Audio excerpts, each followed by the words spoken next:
धन्य है।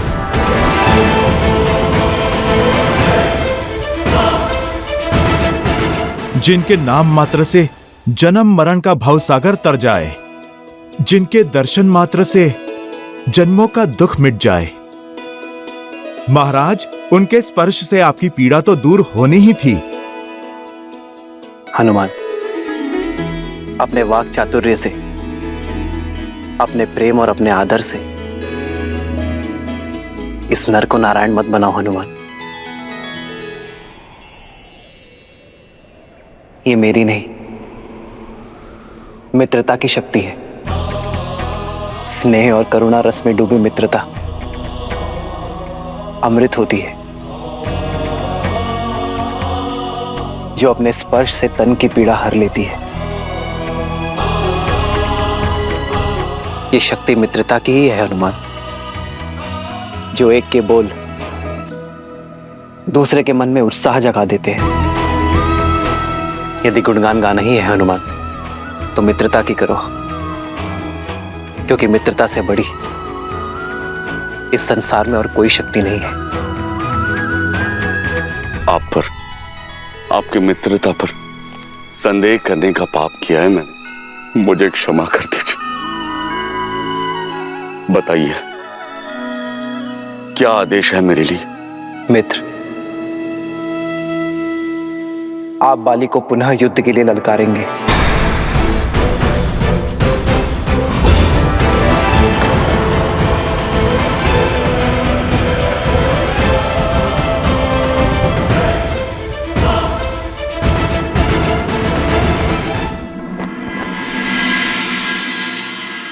मैं जहां तुम्हें ले जा रहा हूं, वो स्थान मेरे लिए पवित्र और अत्यंत प्रिय है। लंका का सभागार। देखो, देखो इसकी भव्यता।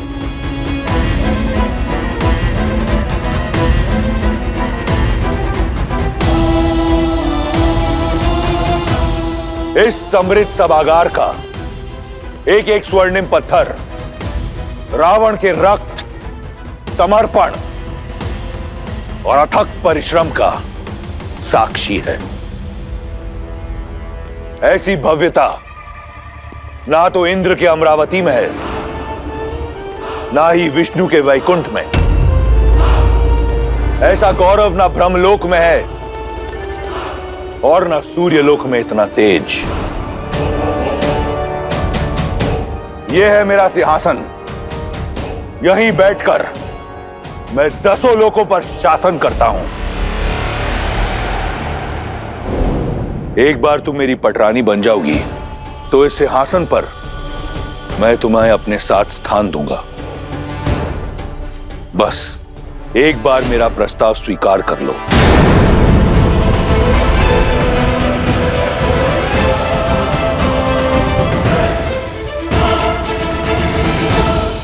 ये सम्मान, ये प्रतिष्ठा मैंने अपने बल पर अर्जित की है।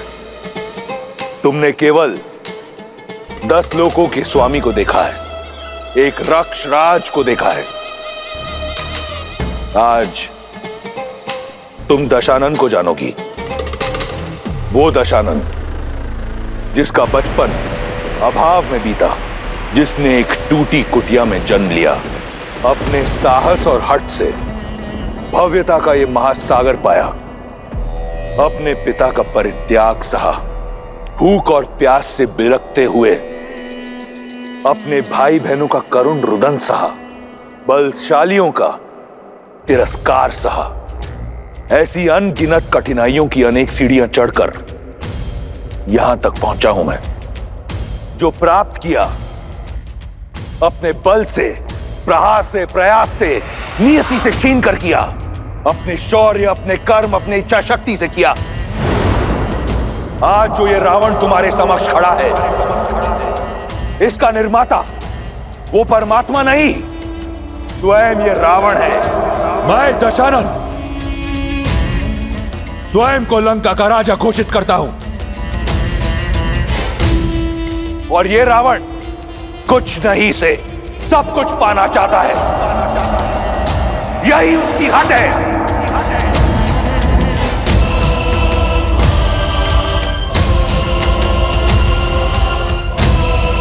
बस यही है लंकेश दशानन रावण की कथा, उसकी विजय गाथा। तुम्हारे राम की कथा क्या है? उसने क्या पाया, क्या अर्जित किया? कौन है राम? रघुवंश का कुल दीपक, राजा नेमि का पुत्र, राजमहल में जन्म लिया, सोने की थाल में रसोइयों से बना 56 भोग खाया। भाग्य ने राजकुमार बनाया उसे, परंतु उसके कर्मों ने एक तुच्छ वनवासी, जो वन के कांटों से लड़ने के लिए पादुका तक नहीं पहन सकता, जो 2 समय का भोजन नहीं ला सकता। अरे पति वो जो अपनी पत्नी की सुरक्षा कर सके, पुरुष वो जो अपनी स्त्री को श्रृंगार दे सके। क्या दिया है उस राम ने तुम्हें सीता? ऐसा क्या है कि तुम उस तुच्छ वनवासी से प्रीत लगाकर बैठी हो? ऐसा क्या है कि तुम दशानन को पाने का अवसर खो रही हो? क्या है राम मेरी तुलना में? यदि तुम्हारी विजय गाथा समाप्त हो गई हो तो मैं अपना उत्तर सुनाऊं? इसी की तो प्रतीक्षा में हूं मैं।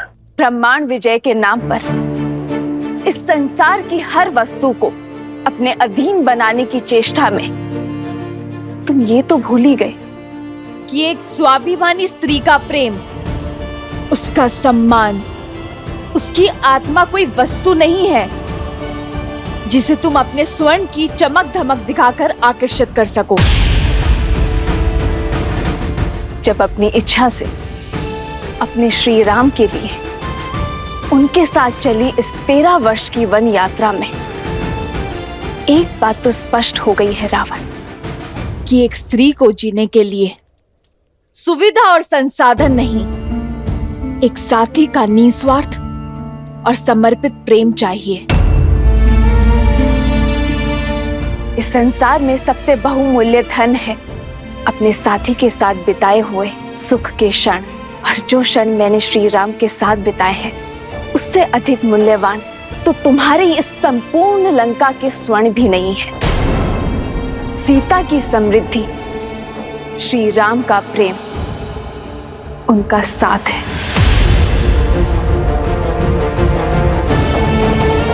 तुम अपनी संपत्ति दिखा रहे हो ना रावण, परंतु ये भूल गए संपत्ति अपनों से बनती है, उनके आदर और सम्मान से बनती है, भय से नहीं। तुम्हारे भाई है ना ये? कितना प्रेम और कितना सम्मान करते हैं ये तुम्हारा, या केवल भय है इन्हें तुमसे?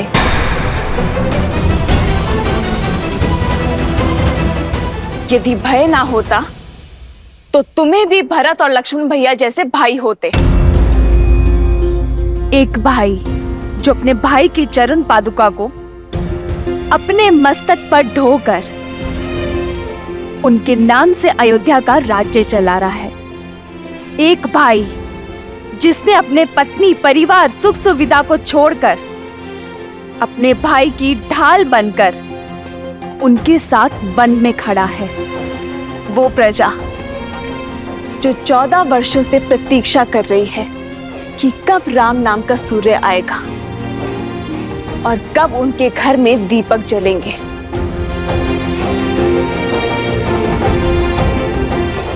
क्या है तुम्हारे पास एक भाई जो केवल भय से तुम्हारे साथ है, जिसके मन में और मस्तक में किसी और की भक्ति और किसी और के नाम का तिलक लगा है? एक वो भाई जिसे लालच के कारण तुमने जीवन भर के लिए निद्रा के पाश में बांध दिया है। वो पुत्र जिसे संस्कार नहीं दिए तुमने, पर शस्त्र बनाकर पाला है उसे। श्री राम से बड़ा ना कोई धन है और ना कोई रत्न।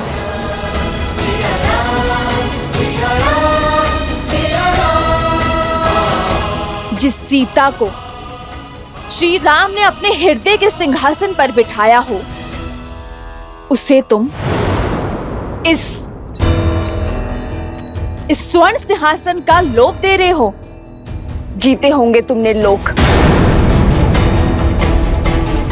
किंतु मेरे श्री राम ने अयोध्या से निकलकर इतने हृदय जीते हैं कि यदि तुम गिनने बैठोगे ना तो तुम्हारा ये जीवन कम पड़ जाएगा। तुम इन स्वर्णीम शिलाओं पर दम ले रहे हो। मेरे श्री राम ने शिलाओं में प्राण दिए हैं। प्रेम वो धागा है, वो बंधन है जो हर लोग, हर लालसा से परे है। अपनी समृद्धि को बढ़ाने में ध्यान केंद्रित करो रावण, किसी और की स्त्री को अपना बनाने में नहीं, क्योंकि समृद्धि की परिभाषा प्रेम और आदर है, जो मेरे मन में श्री राम के लिए अपार है। अब भी समय शेष है रावण, क्षमा मांग लो मेरे श्री राम से। मुझे ससम्मान पुनः लौटा दो उन्हें और अपने इस सिंहासन पर अपनी पत्नी को ससम्मान स्थान दो। नहीं आएगा तुम्हारा राम, नहीं आएगा तुम्हारा राम। आएंगे, मेरे राम आएंगे। विश्वास को बांध कर रख सके ऐसा कोई पाश नहीं, प्रेम पार ना कर सके ऐसा कोई सागर नहीं। मेरे श्री राम आएंगे मुझे लेने।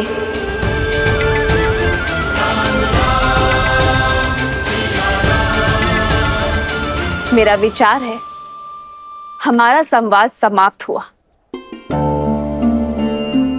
अब मैं वाटिका में जाके अपनी समृद्धि का आनंद लेना चाहती हूँ। अपने श्री राम के साथ बिताए हर क्षण को स्मरण करने जा रही हूँ।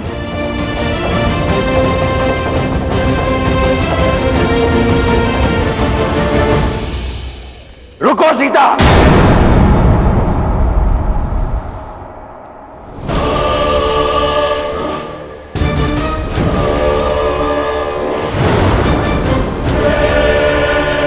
मेरे प्रेम को मेरी दुर्बलता समझने की भूल मत करना। मैं तुम्हारे समक्ष प्रेम का निवेदन लेकर आया था, याचना न ये। मेरे भीतर जल रही क्रोध की ज्वाला को मत भड़काओ। यदि मेरा हृदय तुम्हारे प्रेम से रिक्त हो गया तो ये क्रूर बन जाएगा। यदि मैं तुम्हारा प्रेम ना पा सका तो ये समस्त संसार रावण के नाम मात्र से भयभीत होगा। मेरे भीतर सो रहे राक्षस को मत जगाओ।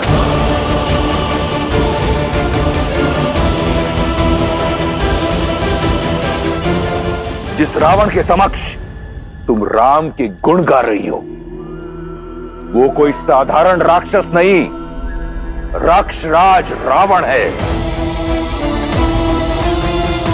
यदि मैं चाहूं तो इसी क्षण तुम्हारे राम का वध करके तुम्हारे मस्तक से यह सिंदूर मिटा सकता हूं, तुम्हारी गरिमा को कटोट सकता हूं, तुम्हारे सम्मान को रौंद सकता हूं।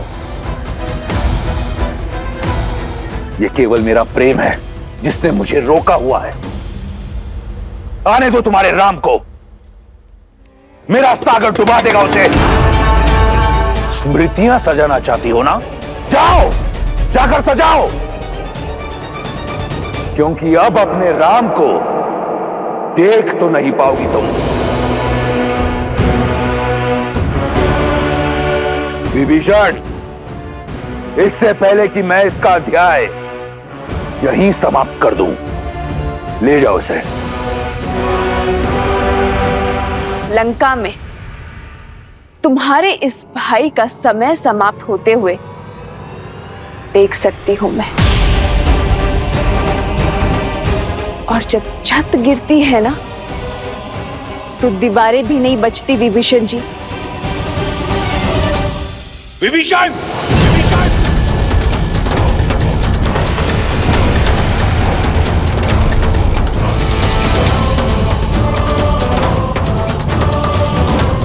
देवी,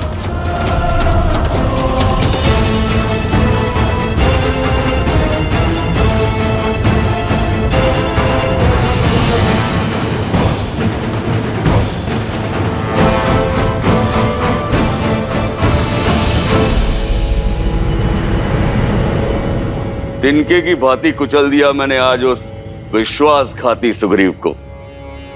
मेरे समक्ष ऐसे चीख रहा था जैसे गज के पांव के नीचे मूषक।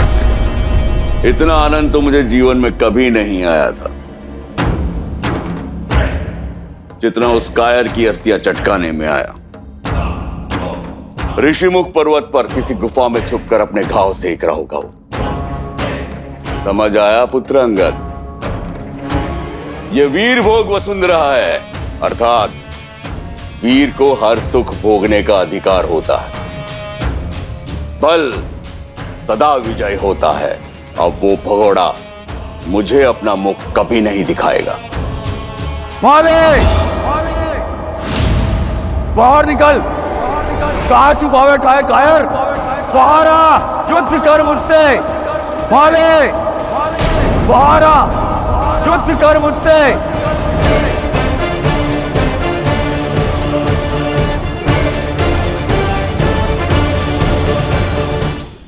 भैया, आपके कहने पर मैंने वानरराज सुग्रीव को पुष्पों की माला पहना तो दी है, परंतु क्या बाली एक बार पुनः बाहर आएगा? अवश्य आएगा लक्ष्मण। उसे सुग्रीव की ललकार नहीं, अहंकार की पुकार यहां लेकर आएगी। परंतु आप इतने विश्वास के साथ कैसे कह सकते हैं भैया? यदि बाली ने सुग्रीव के गले में वो माला देख ली और उसे संदेह हो गया तो? यदि उसे हमारी योजना का तनिक भी भान हो गया तो फिर? अभिमान की पट्टी बहुत गाढ़ी होती है लक्ष्मण। एक बार नेत्रों पर पड़ जाए फिर कुछ दिखाई नहीं देता। बल के मद में डूबे अभिमानी ये जान ही नहीं पाते कि उन्हें कौन से युद्ध लड़ने चाहिए और कौन से टालने। आज बाली का अहंकार ही उसे यहां तक खींच कर लाएगा। सुग्रीव से लड़ने अवश्य आएगा लक्ष्मण। बाली, कायर, बाहर आ, युद्ध कर मुझसे।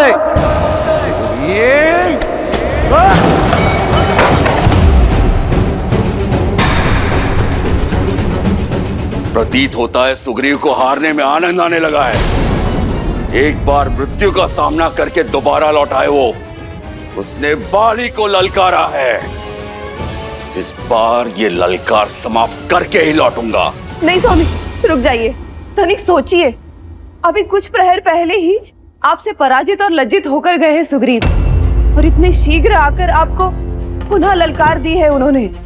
स्वामी, मुझे शंका हो रही है। शंका ये करो कि इस द्वंद्व के पश्चात वो लौट पाएगा या नहीं।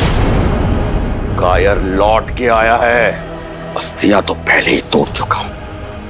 आज उसकी सांसों की माला भी तोड़ दूंगा। समझने का प्रयास कीजिए स्वामी। व्यक्ति ऐसा तभी करता है जब कोई षड्यंत्रघात हो या किसी शक्तिशाली मित्र का साथ हो। और गुप्तचरों ने हमें सूचित भी किया है कि सुग्रीव ने श्री राम के साथ संधि कर ली है। श्री राम की कीर्ति से तो आप भी अनभिज्ञ नहीं हैं। क्या हुआ बाली? भयभीत हो गया क्या? बाहर निकल बाली। कायर, कहाँ चुप के बैठा है? स्वामी, बाली, बाहर आ और लड़ मुझसे। नहीं स्वामी, यदि एक युद्ध नहीं लड़ेंगे तो कोई अनर्थ नहीं होगा। श्वेत वस्त्र पर कीचड़ का एक छींटा भी बहुत बड़ा दिखता है तारा। यदि मैंने ये युद्ध छोड़ दिया तो मेरी कीर्ति सदा के लिए कलंकित हो जाएगी। युद्ध और द्यूत का निमंत्रण एक राजा कभी नहीं छोड़ सकता। स्वामी, तनिक ध्यान से देखिए, सुग्रीव के गले में पुष्पों की माला है।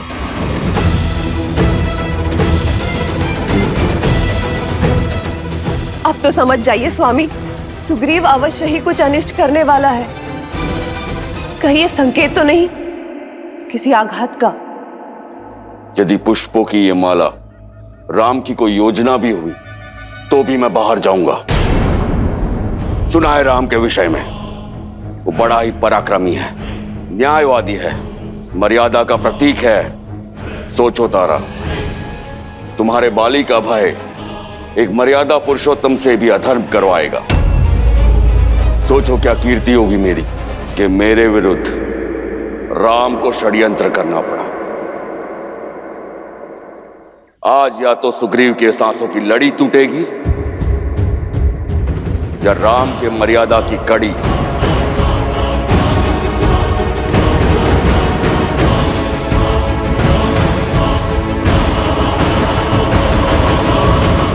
बाली, कायर, बाहर आ, युद्ध कर मुझसे।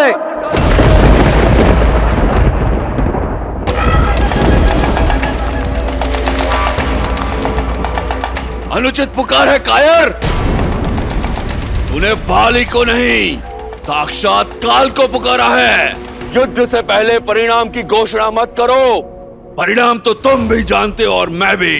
तुम्हारी हार। राज, इस हार के पश्चात किष्किंधा में तुम्हारा मरणोत्सव मनेगा।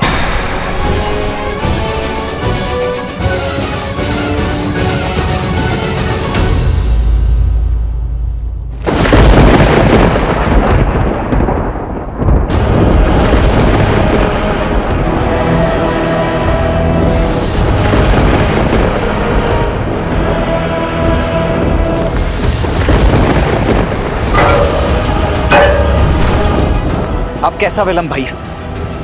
अब तो स्पष्ट दिखाई दे रहा है कि कौन बाली है और कौन सुग्रीव। इससे पूर्व कि कुछ अनिष्ट हो जाए, आप प्रहार कीजिए बाली पर।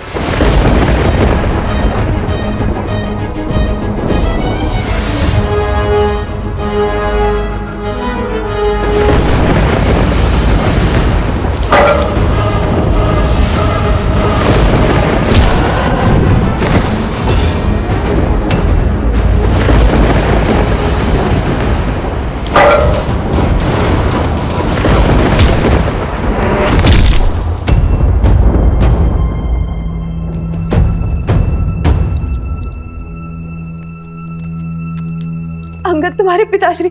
माता, पिताश्री के बल पर विश्वास रखिए, सब शुभ ही होगा। कैसे?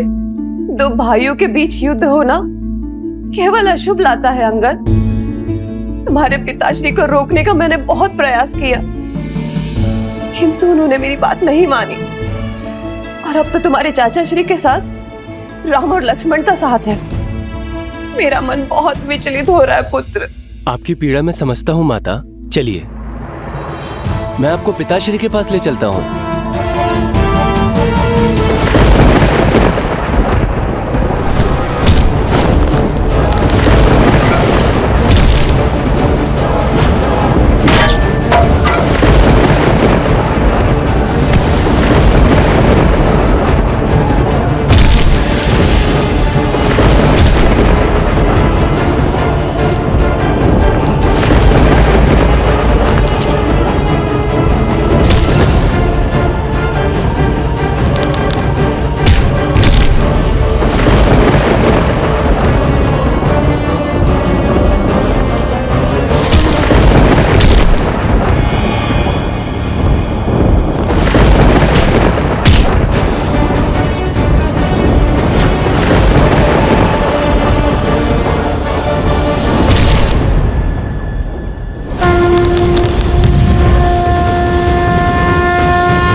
मृत्यु के लिए सच हो जा कायर। तुम्हारी मृत्यु पर बस एक दुख रहेगा, तुम जैसा कायर कभी मेरा भाई था।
मुझे जीवन दान देने के लिए धन्यवाद श्री राम।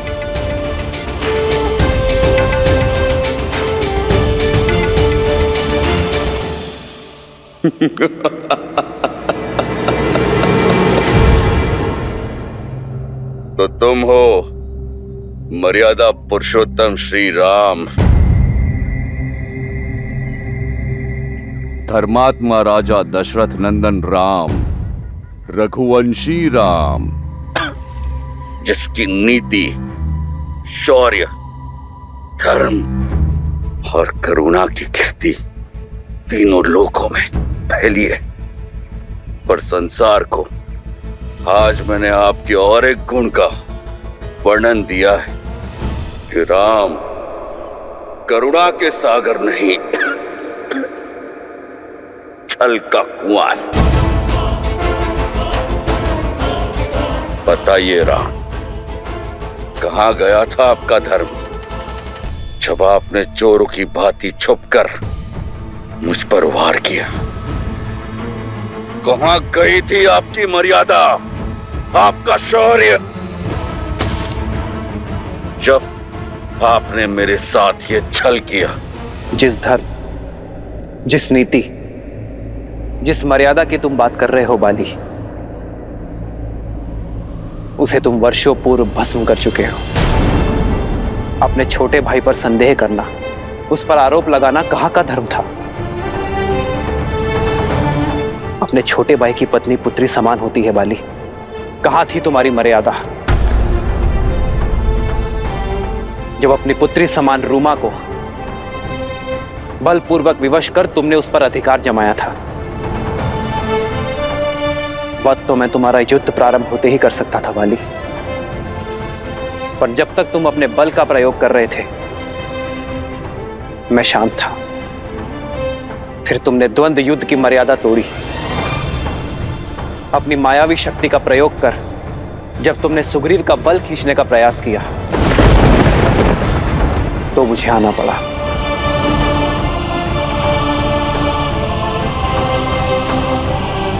किंतु तुमने मुझ पर प्रहार क्यों किया? तुम्हारी तो मुझसे कोई शत्रुता नहीं थी। ये द्वंद्व दो भाइयों के बीच का था। नहीं बाली, यह द्वंद्व मेरे मित्र और उसके शत्रु के बीच था। मित्र का शत्रु शत्रु होता है, और मैंने तुम्हारा वध कर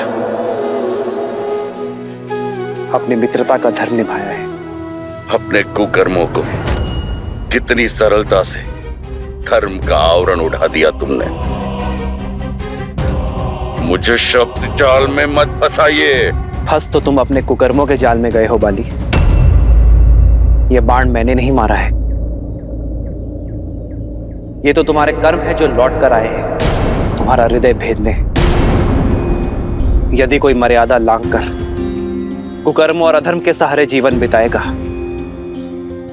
और ये आशा करेगा कि उसके साथ सब अच्छा ही होगा, तो ये उसका भ्रम है, और ऐसे भ्रम ये रघुवंशी राम हर बार तोड़ेगा। युग चाहे जो भी हो, परिस्थिति चाहे जैसी भी हो, जब जब कोई अबला स्त्री की मर्यादा भंग करेगा तो वो मृत्यु दंड का भागी अवश्य होगा।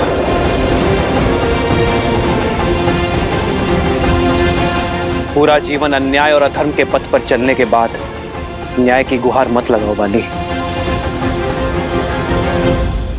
समझ गया, सब समझ गया मैं। किंतु एक प्रश्न अभी भी है। आपने मित्रता का हाथ इस कायर की ओर क्यों बढ़ाया? यदि आप देवी सीता को रावण के पाश से छुड़ाना चाहते थे तो मेरे पास आते। मैं क्षण भर में आपकी दुविधा का अंत कर देता। रावण को लाकर आपके चरणों में पटक देता। तुमसे सहायता मांगना अधर्म होता बाली, और मैं एक पापी का अंत करने के लिए दूसरे पापी की सहायता कैसे ले सकता हूं? तुमने भी वही पाप किया है बाली, जो रावण ने किया है। आज से तुम मेरी पत्नी हो। मैंने सुग्रीव से मित्रता की क्योंकि वो धर्म, न्याय, नीति और सत्य के पक्ष में है। और इस संसार में जो भी धर्म, न्याय और सत्य के साथ होगा वो कभी अकेला नहीं होगा। ये रघुवंशी राम उसका बल बनकर उसके साथ होगा।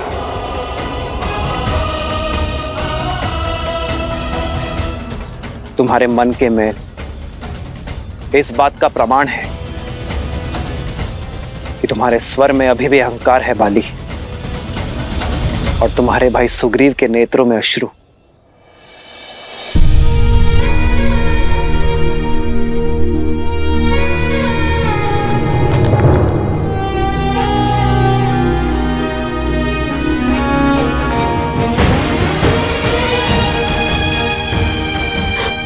भैया,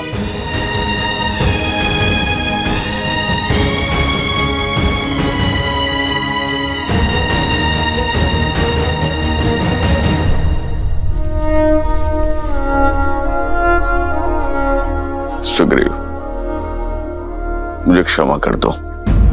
रो मत। ये मेरे कर्मों का ही फल है जो मुझे भुगतना ही था। श्री राम की कृपा से उचित और अनुचित का भेद जान गया हूं मैं। बस एक पीड़ा है कि सत्य समझने में मैंने कुछ अधिक देर लगा दी। श्री राम, आपके कथनों ने मेरे मन, मेरी दृष्टि पर पड़े अहंकार के आवरण को हटा दिया है। मुझे क्षमा कर दीजिए। मेरे पापों को, मेरे कुकर्मों को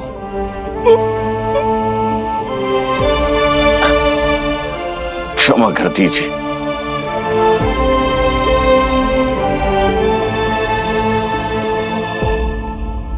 स्वामी! स्वामी! पिताश्री! पिताश्री! स्वामी! स्वामी, ये क्या हो गया स्वामी? पिताश्री!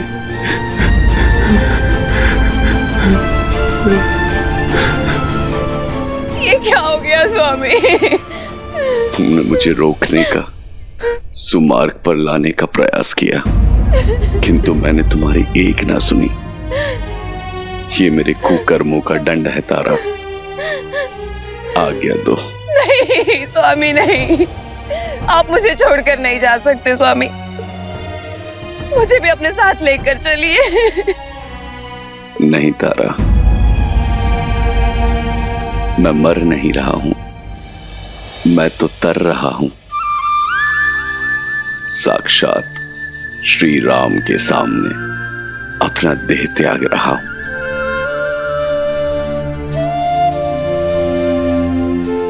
आज मेरा जीवन धन्य हो गया तारा। स्वामी, मेरी जीवन यात्रा समाप्त होने को है, किंतु तुम्हारी दायित्व यात्रा शेष है तारा। अंगद, मेरे पुत्र, ये समय आंखें बंद करके आंसू बहाने का नहीं, आंखें खोलकर सत्य समझने का समय है। मेरी भांति मत बनना, अपने मन में मैल को स्थान मत देना, प्रतिशोध या पीड़ा को स्वामी आने मत देना। अपने चाचा का साथ देना, उन्हें पिता और राजा का सम्मान देना। सुग्रीव, तुम भी अपना धर्म निभाना, मित्र धर्म निभाकर देवी सीता को लाने में मदद करना, और राजधर्म निभाकर मेरी तारा और मेरे पुत्र अंगद का ध्यान रखना। श्री राम, आज्ञा देने से पूर्ण मेरी एक अंतिम इच्छा पूर्ण कर दीजिए।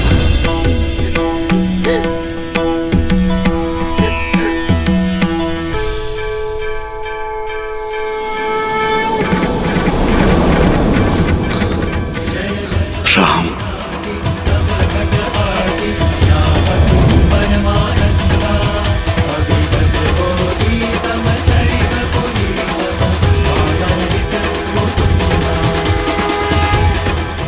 मुझे मोक्ष प्रदान कीजिए श्री राम। आप सत्य हैं, आपका नाम सत्य है। राम नाम सत्य है। आदर्श और मर्यादा की है ये कथा महापावनम। काट मद श्री से मिला दे श्रीमद रामायणम, श्रीमद रामायणम। स्वामी, कैसे जीऊंगी मैं आपके बिना? कैसे काटूंगी ये जीवन? आपके बिना तारा का ना कोई मोल है, ना उसके अस्तित्व का।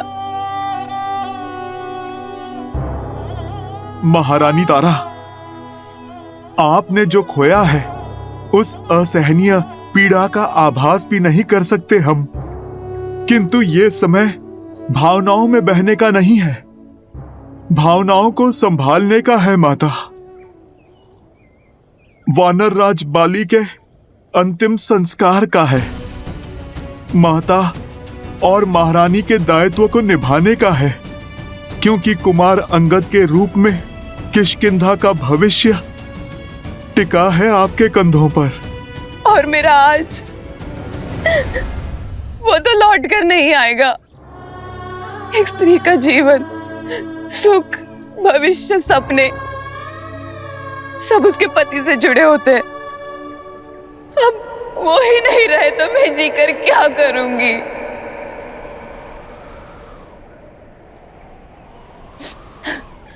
अब मेरे जीवन का कोई अर्थ नहीं है।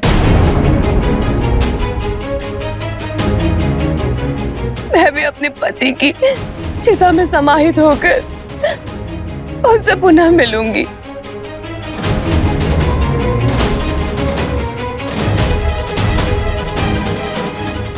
कितने अकेले होंगे वो। श्री राम, आप तो करुणा निधि है। आपने मेरे पति की अंतिम इच्छा पूर्ण की, क्या आप मुझ पर भी कृपा कर सकते हैं? देवी आप। श्री राम, आपके तुनिर के बाण अक्षत है। एक से आपने मेरे पति के प्राण लिए, एक और बाण का उपयोग कीजिए। क्या आप एक और बाण से मेरे जीवन का अंत कर सकते हैं? मुझे अपने पति के पास भेज सकते हैं? देवी तारा, ये आप नहीं, आपके हृदय के पीड़ा के घाव बोल रहे हैं। इस पीड़ा के अतिरिक्त अब मैं हुई क्या श्री राम? जब तक जीऊंगी इसी पीड़ा के साथ जीऊंगी। श्री राम, आप तो पीड़ा का अंत करते हैं ना, मेरी भी पीड़ा का अंत कीजिए। यदि आपको स्त्री हत्या के पाप का भय है तो निश्चिंत रहिए, मैं आपको हर पाप से मुक्त करती हूँ। बस मुझे सती हो जाने का अवसर दीजिए। सती का अर्थ क्या है ये पूर्णतः जानती हैं आप? सती वो है जो सत्य का पालन करे, और सत्य ये है देवी तारा कि आप केवल महाराज बाली की पत्नी और अंगद की माता ही नहीं, इस समस्त वानर कुल का भविष्य है। आज आप केवल अपने जाते हुए पति का मुख देख रही हैं। अपने प्रजा को देखिए देवी, जिनके नेत्र केवल आपको ताक रहे हैं। क्योंकि आप समस्त किष्किंधा की आशा है, उनकी प्रेरणा है देवी तारा।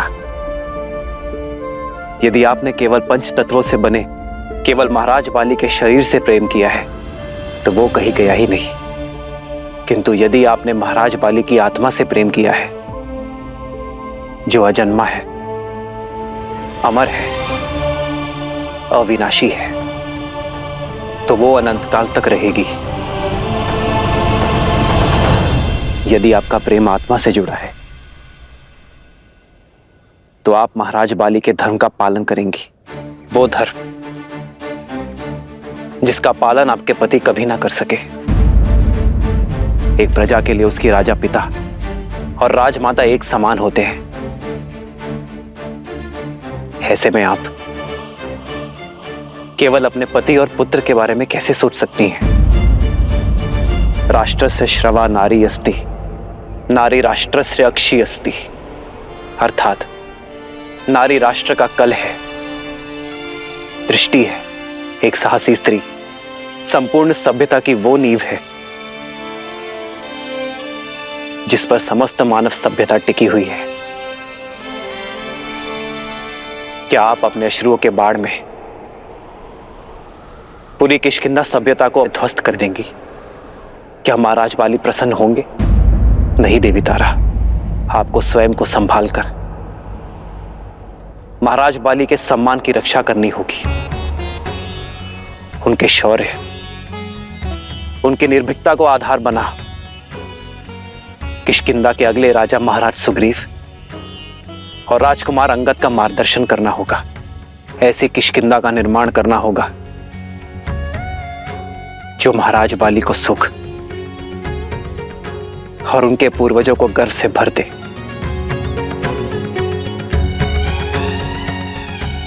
मार्ग बहुत लंबा है देवी,